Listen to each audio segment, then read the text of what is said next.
Olá, tudo bem? Canal 5x5 e o jornalismo da Rádio Piratininga hoje com um assunto que eu acho que rende bastante, é bastante interessante. Nós estamos com a psicóloga Ana Keila Góes Caseiro, eu até escrevi aqui porque é longo, especialista em psicologia cognitiva e comportamental para crianças e adolescentes. O nome é chique, dá para explicar, Ana, o que vem a ser isso, tudo bem? Tudo bem, Beto? Prazer estar aqui. E hoje a gente vai falar um pouquinho, né, o que corresponde à psicologia cognitiva comportamental, uma psicologia que cresceu e hoje ela é muito praticada com crianças e adolescentes. Em relação às patologias, ela é o que mais é utilizada com resultados.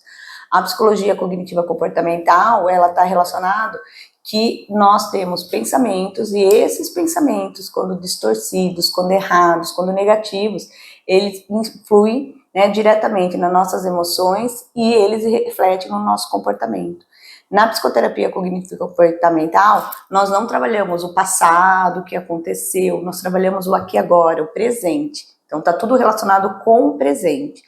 Só que na terapia com crianças e adolescentes, não dá para criança ou adolescente chegar aqui e a gente começar a explicar, olha, você está tendo pensamento distorcido, teu pensamento está errado, você tem que fazer uma modificação. Nós ensinamos ele a reconhecer as emoções, que é algo tão importante, né? E aí assim, mas as emoções nós conhecemos as emoções básicas e aquelas que relativamente elas surgem a partir daí. Só que reconhecer qual que é a finalidade delas e que muitas vezes ela pode ser positiva ou negativa e quando bem administrada é uma forma de você entender como ela vai refletir no teu pensamento e no teu comportamento. Em que situação o seu paciente chega aqui, Ana? É evidente que cada caso é um caso, mas especificamente... Os casos que acontecem mais, tem bastante procura por ansiedade, a tristeza, que a tristeza, quando ela vem relativamente, não há um prejuízo no funcionamento, nas coisas que a criança gosta de fazer, o adolescente, ela não é um problema, mas quando ela começa a interferir no funcionamento de vida diária, ela passa a ser um problema. O descontrole de raiva, as frustrações, as queixas escolares em relação a não conseguir fazer a prova, não ser bom o suficiente, transtornos alimentares são coisas que acontecem hoje mais efetivamente, e devido às redes sociais, hoje a pressão de você ser de uma determinada maneira, né, e preencher... Fazer parte da turma. E preencher um protótipo que a internet vende, por causa dos canais, do YouTube, dos influencers. Então, assim, parece que você tem que ter aquele protótipo de vida. E quando você não entra nesse protótipo, começa a se criar frustrações, eu não sou competente o suficiente, eu não consigo. Então, são queixas que aparecem muito aqui no consultório. E a abordagem, cada caso é um caso. Cada caso é individual. Ela parte de que princípio? Ela é sempre baseada na cognitiva comportamental, então nas técnicas e na teoria da cognitiva comportamental. Não é para as pessoas que às vezes acompanham algumas situações de um psicólogo, de um especialista no assunto, dá a impressão que é um bate-papo de amigo com amigo, muito diferente disso, né, Ana? Muito diferente. Aqui você não vem para conversar com um amigo, porque o amigo é aquele que te escuta e que muitas vezes aceita aquilo que você está falando e participa da sua vida.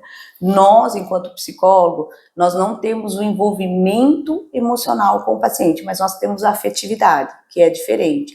O que faz com que a gente queira acolher aquela queixa e ajudar. Eu acho que esse é o diferencial.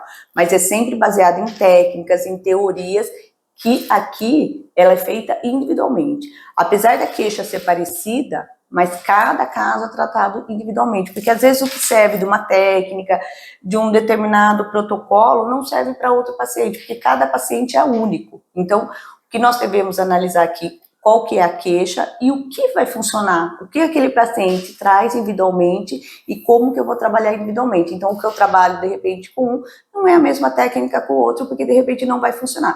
Então, há uma adequação da técnica. A técnica, a cognitiva comportamental, ela é baseada muito em técnicas, em muito trabalho lúdico, principalmente com criança e adolescente, com o visual, com várias práticas, mas que nem sempre todas são universais ou vão servir para todo mundo. Ela é individualizada. E um profissional da psicologia, ele deve saber interpretar aquele paciente que chega e criar um protocolo próprio baseado na teoria da cognitiva comportamental, não no achismo. Psicologia não é achismo, ela é técnica, ela é ciência. Concordo. O adulto diz, estou depressivo, ou tenho certeza que eu estou com depressão. É um caminho muito longo até chegar a ela. Existe, por exemplo, adolescente ou até criança já identificada com depressão ou não? Ela normalmente está nesse caminho também. Então, assim, existe o DSM, que é um protocolo das doenças patológicas que existe.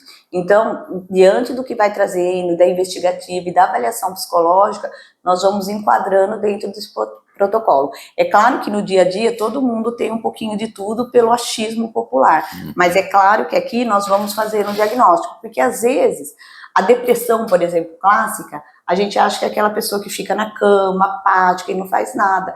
E não necessariamente só existe esse tipo de depressão. Existe a depressão que a pessoa é super irritada, que a pessoa faz as coisas, mas está sempre estafada, e que não necessariamente ela está caracterizada por um outro componente. Então, nós pegamos todas as queixas com as avaliações e aí a gente vê onde ela se classifica dentro desse DSM ou CID-10. Os dois são utilizados. Nós, da psicologia, usamos mais o DSM. Os médicos, a psiquiatria usa mais o CID-10, mas os dois correspondem às mesmas coisas. Normalmente, quando o adolescente vem, ele vem e antes deve ter feito uma anamnese, alguma coisa com os pais, né? Sim. O pai normalmente sabe o que o filho tem. Eu acho muito estranho isso, né? Todos os pais sabem porque ele fica só no quarto, porque ele fica só no computador, eu sei o que é isso e aquilo, aquilo outro. É muito diferente. Então, eu queria que você fizesse um paralelo dessa ideia que os pais têm e, na verdade, esse relacionamento com o filho, principalmente com a internet, né, Ana? Eu acho que, assim, os pais, eles são fundamentais na psicoterapia, né? Porque, assim, nós, em psicoterapia, ficamos 50 minutos, mas todo o contexto da semana corresponde àquilo que ele vivencia na família, na escola. Então, é importante que os pais tragam, sim, como foi, o que está acontecendo, qual que é a evolução, para que a gente possa, a partir daí, ver se o protocolo que nós estamos visualizando está funcionando ou não e quais as mudanças que devem. Mas é claro, os pais são os maiores observadores e a parceria, ela é fundamental na psicoterapia, tanto com criança quanto adolescente. Vamos falar um pouquinho do caminho a seguir? Eu cheguei aqui como adolescente, contei meu caso para você. A partir daí, qual é o caminho? Existe uma abordagem específica para cada um, mas existe um plano B se de repente não está funcionando? Com a criança, por exemplo, se chegar a criança aqui, a criança ela é tudo mais lúdica, então a gente usa muito brinquedo, muitos jogos, livros, as técnicas, mas sempre de forma muito lúdica. A criança não consegue vir para terapia e ficar mais só no verbal, porque é muito abstrato. O adolescente, quando ele chega aqui, a gente tem que entender em que fase que ele está. Existe a adolescência inicial, então eles estão ainda na fase de criança se transformando em adolescente, eles não deram ainda essa transição completa. Então nós vamos reconhecendo, existem adolescentes que chegam aqui de 12 para 11 anos, eles são mais infantilizados, então nós vamos adequando a técnica até que há uma hora que há uma dispersão. O adolescente de 13, 14 para frente, eles já estão numa outra fase, onde a terapia consegue seguir através da verbalização. E aí, com o adolescente, o importante é estabelecer o vínculo e a segurança. Você não começa uma terapia com o adolescente até que ele não confie o suficientemente em você para que ele possa verbalizar a queixa. E a partir do momento que estabelece o vínculo e a segurança, a terapia com o adolescente é uma delícia. Imagina, e como que se quebra esse gelo, Ana? Na conversa? Na conversa, aí você vai demonstrando como você participa, como que você sempre validando as emoções, reconhecendo o que ele está sentindo, mostrando que existem outros caminhos para ele resolver. Então, de forma nenhuma, nem com a criança, nem com o adolescente, a gente invalida o que ele está sentindo. Os sentimentos e aquele sofrimento que ele traz aqui é muito válido para nós e é muito compreensível.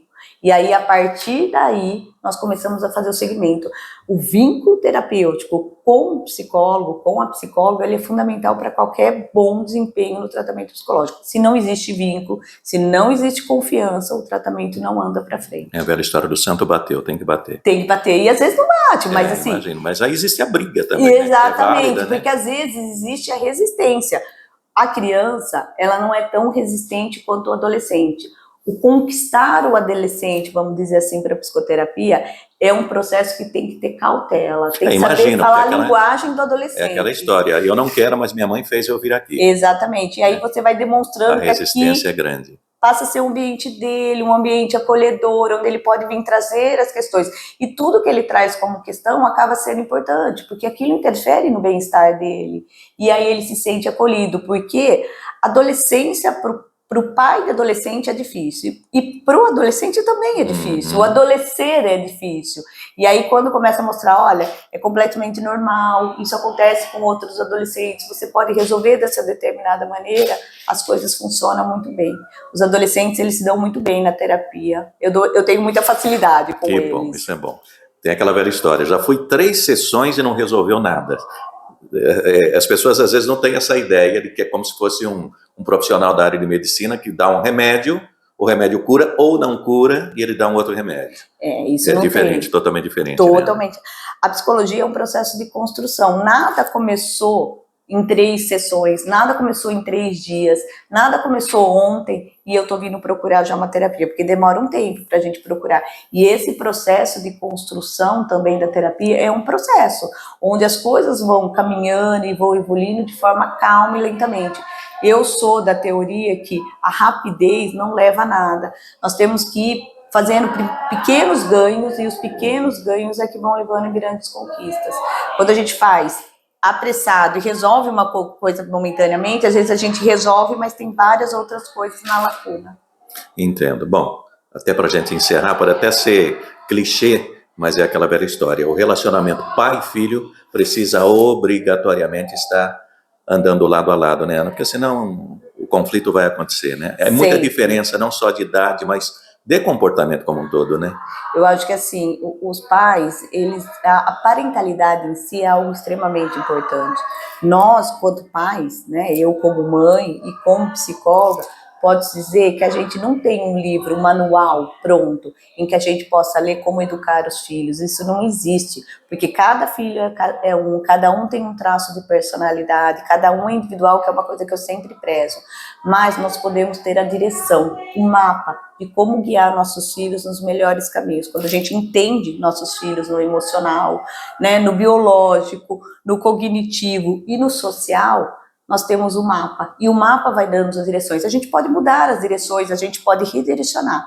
E claro que a psicologia, ela é fundamental nesse processo da parentalidade, ela é extremamente importante, principalmente na terapia com crianças e adolescentes, porque é uma prevenção. Hoje existe, né, as queixas emocionais, mas a gente faz uma prevenção, onde esse desenvolvimento e amadurecimento do emocional vai fazer com que eles sejam adultos muito mais bem resolvidos. Então, hoje, o que a psicologia desenvolveu em relação à terapia do criança e do adolescente, ela vai fazer com que a gente tenha muito mais adultos, muito mais bem resolvidos, coisas que antigamente não acontecia. A evolução da psicologia trouxe isso para nós. Bom, isso é uma área, eu estudei um pouquinho assim também e me apaixonei. Aliás, a psicologia me fez paixão nas aulas, quando eu me lembro de uma professora que ela fazia um círculo e a gente conversava a respeito daquilo. Você vê o que era a ausência da conversa, muitas vezes até dentro de casa, né? E eu falei, é o que eu quero para a minha vida. E o rádio me deu essa oportunidade de falar um pouco a respeito desse assunto. É por isso que eu lembrei de você assim, quando nós começamos com o canal 5x5, porque é extremamente importante. Esse, na verdade, é um primeiro passo, esse bate-papo com a Ana. Eu quero convidá-la para, em outras oportunidades, estar conosco, porque existe um leque de opções para se falar. É muita coisa, né, Ana? Muita coisa. O leque da psicologia ele é muito grande e as pessoas cada vez querem saber mais. Eu, quando eu entrei na faculdade em 96, ou quando decidi nos meus 14 anos que queria fazer psicologia, a psicologia não era nem um terço do que ela é hoje. Nossa, ela estava anos-luz. E saudoso meu pai não queria que eu fizesse psicologia, eu fui prestar vestibular, ele não sabia o que eu estava prestando, ele descobriu no dia do vestibular, não era uma área que ele queria de atuação, mas depois ele morreu de orgulho, porque ele viu o quanto era importante. E se eu pudesse voltar, né, quando na faculdade eu entrei em 96 e falasse, você pode escolher qualquer outra profissão, eu voltaria a escolher a psicologia de novo, porque ela é apaixonante, só quem vive nela e tem esse retorno com os pacientes, a evolução, sabe o quanto ela é mágica. Não tenha dúvida. Ana, quero agradecer você. Esse foi um primeiro passo, espero que você nos atenda outras vezes. Com certeza. Tenho certeza que os próprios ouvintes, quem acompanha o canal 5x5, deve fazer isso mesmo, né? Pesquisar e perguntar, porque o profissional dá esse feedback positivo também, apesar de ser um papo curto. Uhum. Em outras oportunidades, espero que você possa estar presente também. A gente pode até abrir que os seus ouvintes mandem assuntos que eles gostariam, sobre coisas que ele falasse voltado para a psicologia de criança e adolescente, para que a gente faça outros papos. Perfeito. Falamos com a psicóloga Ana Keila Góes Caseiro, acertei? Acertou. Ana Keila Góes Caseiro, filha de um querido amigo meu, Góes, de muitas saudades, que nos atendeu tão bem aqui para falar sobre esse assunto que eu acho que é bastante importante. Muito obrigado, viu, Ana? Fica com Deus. Obrigado, Beto, pelo convite. Agradeço. Até a próxima oportunidade. Canal 5x5.